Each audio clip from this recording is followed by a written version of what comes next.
स्वागत अभिनंदन एक बार फिर से। नमस्कार, आदाब, सत श्री अकाल। मैं हूं आरजे शिवाय आपके साथ में। और आपको पता है KGMU गूंज 89.6 मेगाहर्ट्ज़ जो कि बहुत ही अवेयरनेस फैला रहा है लोगों के बीच में, स्वास्थ्य संबंधित सेवाओं के बारे में बहुत ज़रूरी जानकारी लोगों तक पहुंचा रहा है। और ऐसा ही एक काम कर रहा है यूनिसेफ, जो कि बच्चों के राइट्स और उनसे जुड़ी उनकी जो मेडिकल रिलेटेड, उनके हेल्थ रिलेटेड जो भी जागरूकता है वो लोगों के बीच में फैलाने का काम कर रहा है। आकार एक कैंपेन का स्टार्ट किया है अभी यूनिसेफ ने, जिसके पार्ट हम लोग भी हैं। और उसी के तहत आज हम लोग किंग जॉर्ज मेडिकल यूनिवर्सिटी, जो कि KGMU गूंज जिसका एक पार्ट है, वहीं की स्त्री एवं प्रसूति रोग विभाग की गायनोकोलॉजिस्ट मैम हैं हमारे साथ में, डॉक्टर रेखा सचान, जिन्होंने पिछले वीडियो में आपको टीकाकरण क्या होता है, उसकी ज़रूरत क्या है, उसके बारे में कुछ ब्रीफ सूक्ष्म जानकारियाँ आपको थोड़ी बहुत दी थी।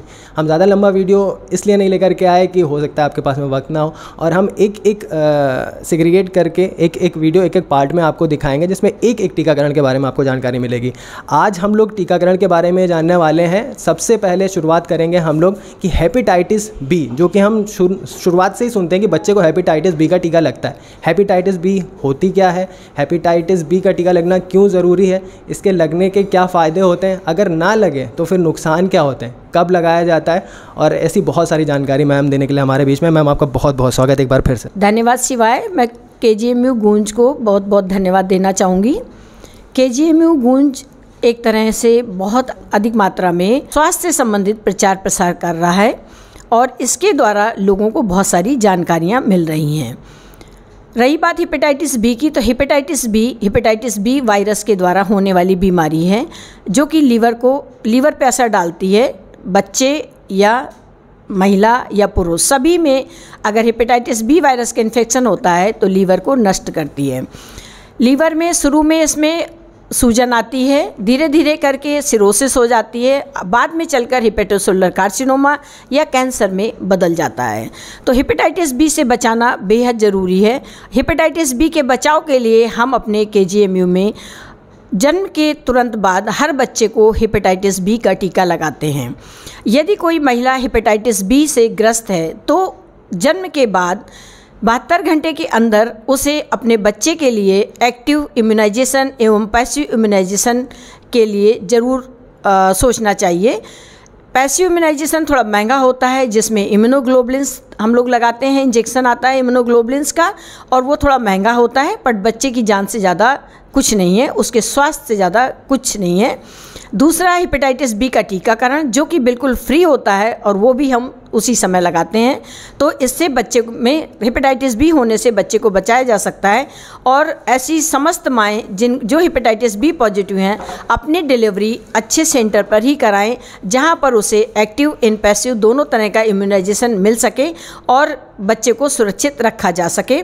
रही बात माँ को, अगर हेपेटाइटिस बी पॉजिटिव है तो माँ को अपनी 2 जांच जरूर करानी चाहिए। एक हेपेटाइटिस बी ई एंटीजन, जिससे आपको पता चलता है कि ये इस समय एक्टिव डिजीज़ है कि नहीं। अगर एक्टिव डिजीज़ है तो ट्रांसमिशन के चांसेस ज़्यादा हैं, माँ से हेल्थ वर्कर को भी जा सकता है अगर उनकी निडल चुभ जाती है, या उनके बच्चों को भी जा सकता है। दूसरा हेपेटाइटिस बी वायरल लोड देखने के लिए जो हम PCR test, quantitative PCR test करते हैं, जो कि हमारे यहाँ की पैथोलॉजी में होता है, आप उसको करा सकते हैं, जिससे आपको पता चल जाएगा कि आपके अंदर वायरल लोड कितना है। अगर वायरल लोड ज़्यादा है तो बच्चे में ट्रांसमिट होने की संभावनाएँ ज़्यादा होती हैं, तो माँ को ज़्यादा सावधान रहना है, और डिलीवरी के समय भी हमें ज़्यादा सावधानियाँ बरतनी हैं।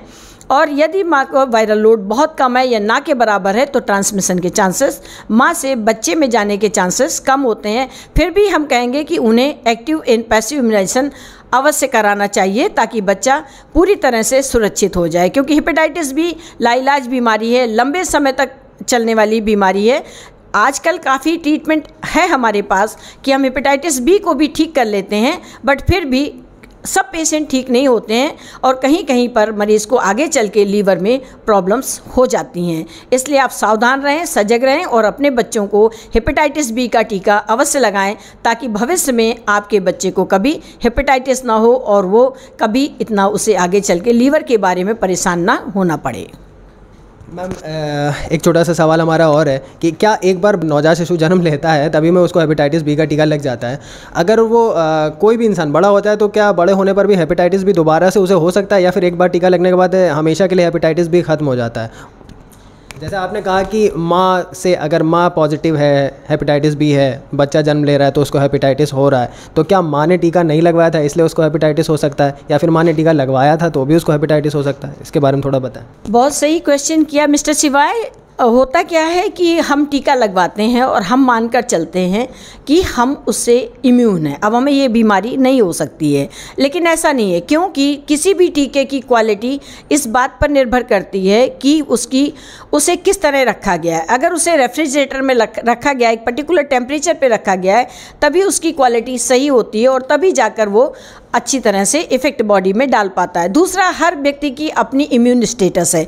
अगर उसका इम्यून कंप्रोमाइज़ है तो हो सकता है वही टीका उसके लिए उतना अच्छा एंटीबॉडी ना पैदा कर पाए जितना दूसरे में वो पैदा कर पाए। तो कभी कभी ना आप टीका लगवाते हैं और आप सोचते हैं कि हमने टीका लगवाया है, हम पूरी तरह इम्यून हैं, ऐसा संभव नहीं है। कभी कभी ये हमारी गलत धारणा साबित होती है और इसके लिए हमें ज़रूरी है कि हम एंटीबॉडी टाइटर, अगर हमने 3 टीके लगवाए हैं तो हमें, अगर हम सोच रहे हैं कि हम इम्यून हैं, तो हम, अगर हमें डाउट है, कभी हमें हेपेटाइटिस बी की निडल चुभ गई है, अगर कुछ ऐसा हुआ है, या कभी हेपेटाइटिस बी पॉजिटिव ब्लड किसी ने हमें ट्रांसफ्यूज़ कर दिया किसी पेशेंट को या हमारे, तो हमें इस बात का ध्यान रखना चाहिए कि हम एक बार टाइटर करा लें। ये टाइटर भी हमारी पैथोलॉजी में होता है और मुश्किल से 250 रुपये का खर्च है।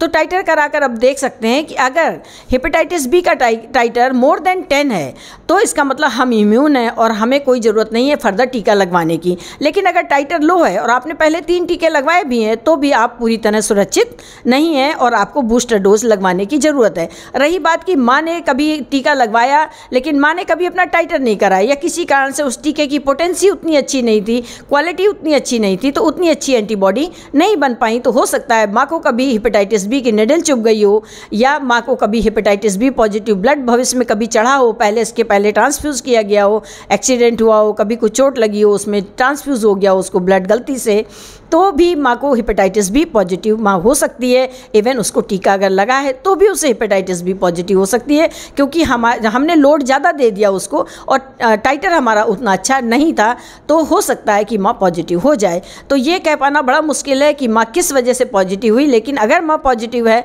तो बच्चे को टीका अवश्य लगवाएं और दोनों तरह का, एक्टिव एंड पैसिव दोनों तरह का टीका लगवाएं। इम्यूनोग्लोबुलिन्स लगवाना बेहद ज़रूरी हो जाता है, वो तुरंत प्रोटेक्शन देता है। हेपेटाइटिस बी जो हम टीका लगाते हैं वो हमें बाद में प्रोटेक्शन देता है, इसलिए दोनों तरह का टीकाकरण जरूरी होता है। धन्यवाद। जब भी बच्चा जन्म लेता है आजकल के समय, चाहे प्राइवेट अस्पताल में या फिर गवर्नमेंट अस्पताल में, तो फिर उसकी जांच होती है और टीके उसको जो होते हैं वो डॉक्टर्स उनको बोलते ही हैं कि ये टीका बच्चे को लगेगा। बस हमें करना क्या है कि हमें स्किप नहीं करना है कोई भी टीका, अपनी तरफ से खुद डॉक्टर नहीं बनना है कि बच्चे को जितने भी टीके लगने हैं वो लगवाइए, क्योंकि वो उसकी ज़िंदगी का सवाल है। और टीकाकरण से जुड़ी हुई और ज़्यादा ज़रूरी जानकारी और ज़्यादा इंपॉर्टेंट इन्फॉर्मेशन आप तक हम पहुंचाएंगे।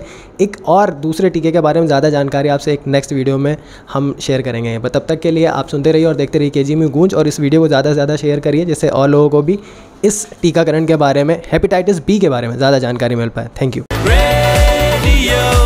KGMU Gúnch 89.6